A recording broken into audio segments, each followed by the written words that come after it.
So number 2 is by the addition of HX on alkene. So before we start, the most important thing to know is here, since this is a symmetrical molecule, you have a symmetrical molecule. So this is the same as this.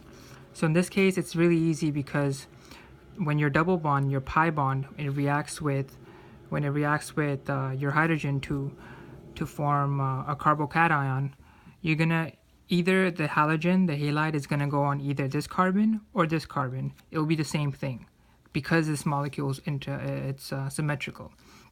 But when we have other molecules that are more difficult to decide where the halide will be added, it's a different story. So let's look at H, C, H,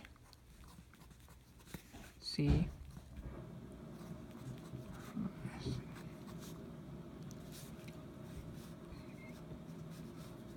plus HX. Okay, so in this case, over here you have 3 hydrogens, you have 1 hydrogen with the carbon, and here you have 2 hydrogens with the carbon.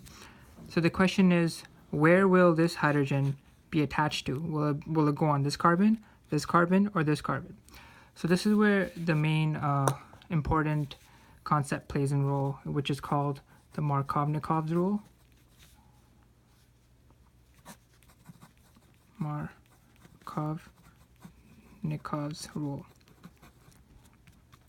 And what Markovnikov's rules states is that the hydrogen that's with this halide, the hydrogen, will add to the carbon of the alkene that has the greatest number of hydrogen substituents.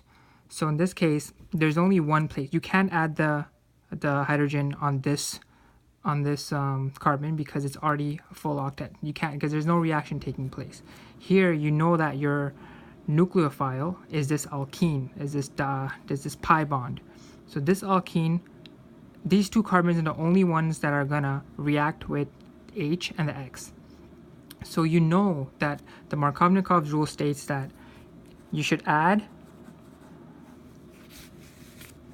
the hydrogen of the halide that's attached to the halide on to the carbon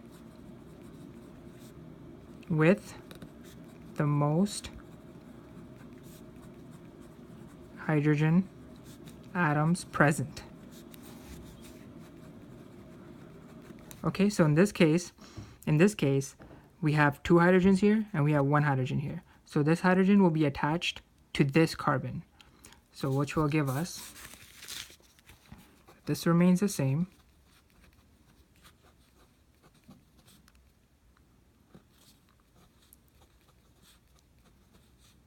okay, now this hydrogen will be attached right here.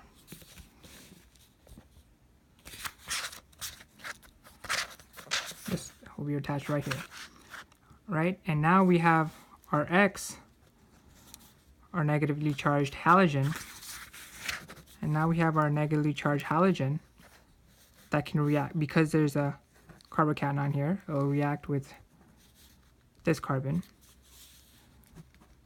to give us